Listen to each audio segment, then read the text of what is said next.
The topic we are going to discuss about is gases, and the subtopic is Avogadro's law.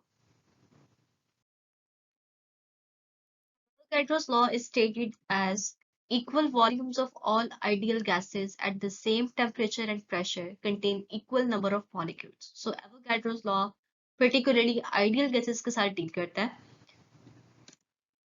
It is stated कि अगर आपके पास ideal gases की equal volumes present हो, it will contain equal number of molecules.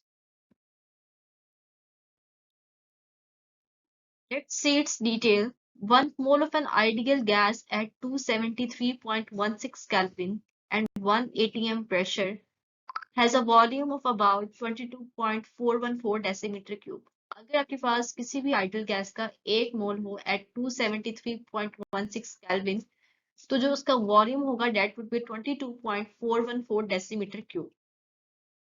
Since 1 mole of gas में Avogadro's number of particles होते हैं, so 22.414 decimeter cube of various ideal gases, that is the volume, it will have Avogadro's number of particles. So यहाँ पे अगर आपके पास helium है, oxygen है, water है या अमोनिया है, ये सारा का सारा अगर आपके पास 22.414 decimeter cube वॉल्यूम होगा, तो इनके अंदर Avogadro's number of particles present होंगे.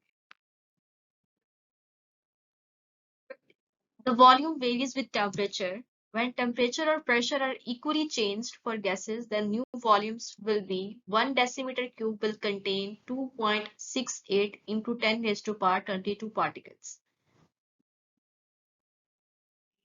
In the previous slide, I have mentioned कि either आपके पास हाइड्रोजन है, नाइट्रोजन है, वाटर है या अमोनिया है, उनके इक्वल वॉल्यूम्स में Avogadro's number of particles होंगे. हालांकि उनके जो मोलर masses हैं वो इक्वल नहीं है. So how it is possible? 1 decimeter of H2 weighs 0.0899 gram, जबकि 1 decimeter cube of O2 weighs about 1.4384 grams. जबकि इनके number of molecules जो है वो same है. Molar mass different है लेकिन molecules same है. The reason is कि molecules जो हैं वो widely separated होते हैं एक दूसरे से at standard temperature and pressure.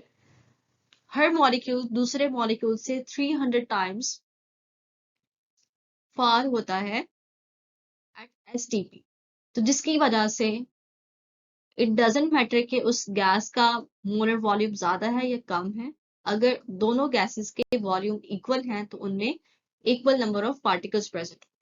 So this was all about the Avogadro's law. I hope you have understood it well and thank you so much.